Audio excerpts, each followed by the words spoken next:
Welcome back. This step-by-step guide will pave the way for you to effortlessly respond to a wide range of questions related to uniform circular motion and gain a deeper understanding of the topic. This video follows on from the one before it, in which I explored angular velocity and derived an expression for centripetal acceleration. Please see the previous video for a more detailed explanation of the definition of centripetal acceleration. However, in order for everyone to follow along, I'll summarize what was covered in the previous video. We are familiar with the conventional definition of acceleration as the rate of change of velocity over time. In our previous video, we established the relationship between angular velocity and tangential velocity. However, in the case of uniform circular motion, the object maintains a constant angular velocity, or speed. So, how is it possible to have acceleration when the angular velocity remains constant? Acceleration is defined as the rate of change of velocity, and it's important to note that both velocity and acceleration are vector quantities. In the context of uniform angular velocity, an object maintains a constant velocity magnitude, while its direction changes over time, as illustrated in the animation. This shift in the velocity vector's direction causes acceleration, which is directed towards the object's center. Because it is directed towards the center of the rotating object, this acceleration is known as centripetal acceleration. Please see my prior video for a more extensive explanation of the direction of centripetal acceleration. Let's determine the tension in the rope of a rotating sphere, located at a distance r from its center and having an angular velocity of omega. The first step involves constructing a free body diagram for the object in motion. In this diagram, you need to account for the object's weight, acting in the direction of gravity, the normal force, opposing the weight, but acting tangentially to the surface on which the object rests, as well as the tension in the string. The second stage is determining the object's rotational axis, and the distance from the ball's center to this axis. It's critical to stress that we're not just dealing with a point here, but an axis. The rotational axis for the ball in this particular scenario is the z-axis. Once the axis has been identified, we must determine the perpendicular distance to the axis, which is the shortest distance from the ball's center to the axis. This distance here corresponds to the radius r. The object's centripetal acceleration is likewise in this direction. Moving on to the third and final step, we apply Newton's second law to the free body diagram to find the unknown values. By following these three steps, addressing questions related to uniform circular motion becomes straightforward.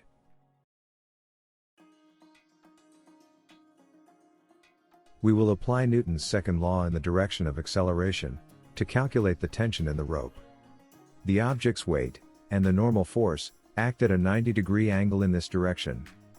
Consequently, neither of these two forces has an impact on the direction of acceleration. Therefore, when we apply Newton's second law, we only consider the tension in the string as the sole force acting in this specific direction. This expression illustrates the acceleration of the rotating object located at a radial distance of r. As previously mentioned, it's important to note that the centripetal acceleration is oriented towards the z-axis. In the end, we obtain this tension expression by plugging the previously identified values into Newton's second law. Before we proceed, let us clear up a few misconceptions about circular motion. The resulting force that acts inwardly towards the center of a circular path and causes centripetal acceleration is known as the centripetal force, sometimes known as the radial force. Its orientation is perpendicular to the linear velocity of the object. Centripetal force is not a distinct type of force, but rather the net force that results from the vector sum of forces, pointing in the radial direction. This net force can arise from a single force component, or the cumulative effect of multiple forces, or the difference between two radial vectors. People often have the misconception that objects moving in a circular path experience an outward force. When you navigate a curve, it might seem as though something is pulling you away from the turn, but it's actually your inertia striving to resist any alteration in your motion. The centripetal force produced by the tension in the string will be lost if the string holding an object in a circular route becomes detached. As a result, it will continue to move in a straight line at a constant velocity in accordance with Newton's first law of motion, which states that unless an outside force acts on an item in motion, it will continue to move in a straight line at a constant velocity. This phenomenon is referred to as inertia, and the object will continue to move forward as soon as the string is cut. I hope this explanation was beneficial and helped to clear some of the misconceptions around uniform circular motion. Before we proceed with the video, I would greatly appreciate it if you could kindly give it a thumbs up, subscribe to my channel, and activate the notification bell. Your support means a lot. Thank you.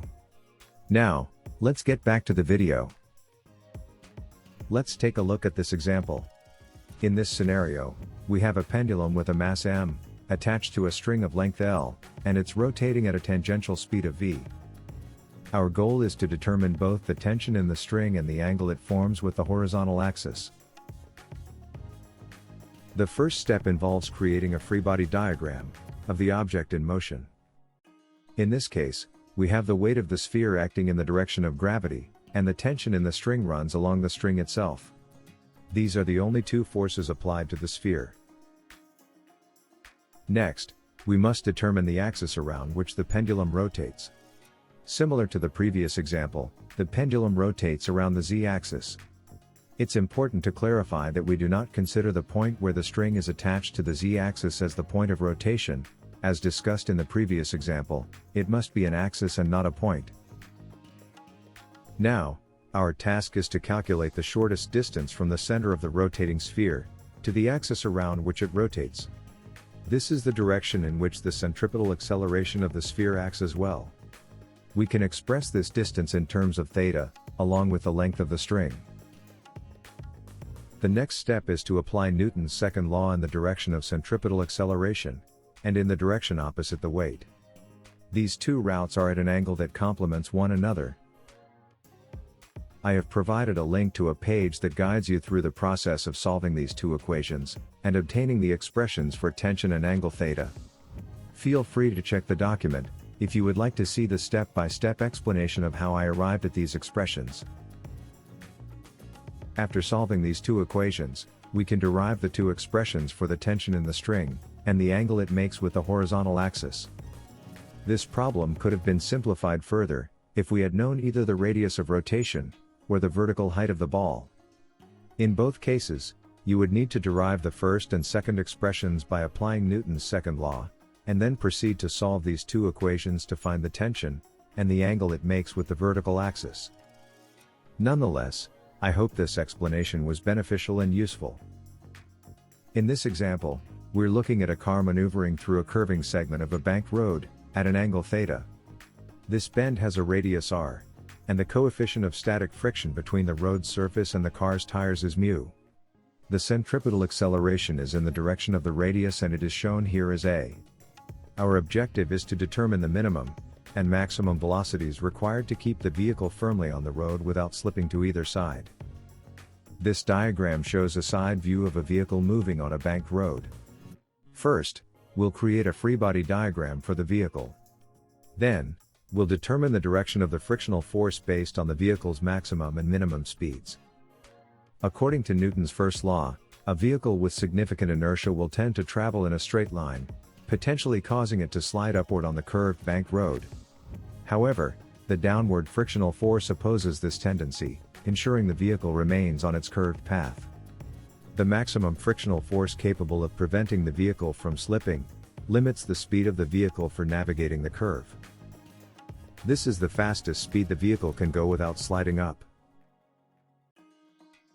If the vehicle doesn't have much inertia, and can't stick to the curved path due to gravity, it might slide downward.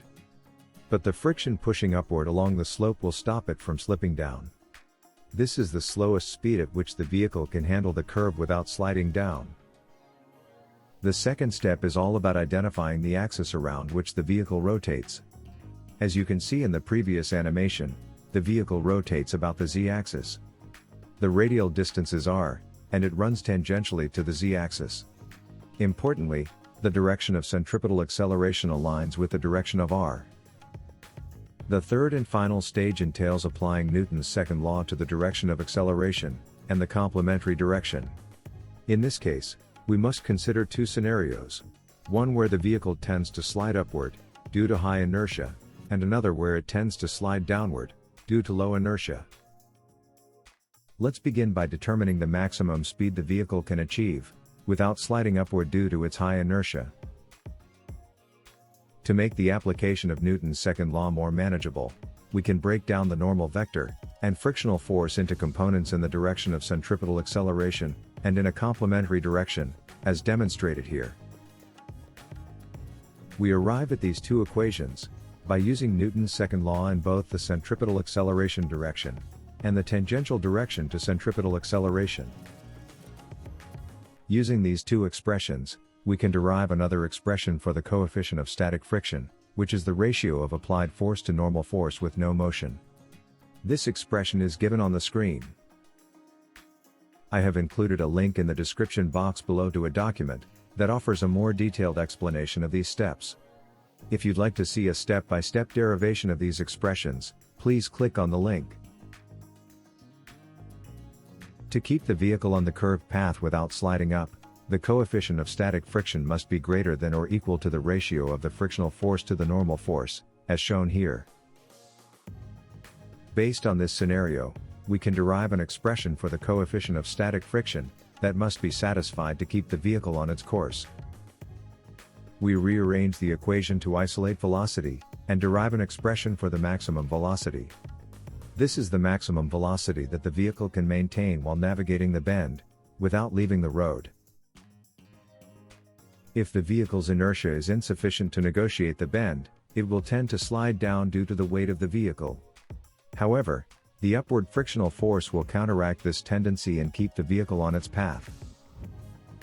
We obtain these two expressions when we apply Newton's second law in the same directions as in the previous scenario. From there, we can derive an expression for the ratio of the frictional force to the normal force. To prevent the vehicle from sliding down, this inequality must be satisfied. By substituting the coefficient of static friction into the previous expression, we arrive at this condition for velocity. This is the minimum velocity required to prevent the vehicle from sliding down. Thank you for watching this video until the end. I hope you found it informative and helpful. If you haven't already, please consider subscribing to the channel. In the next video, we'll discuss force and motion. Until then, take care and goodbye.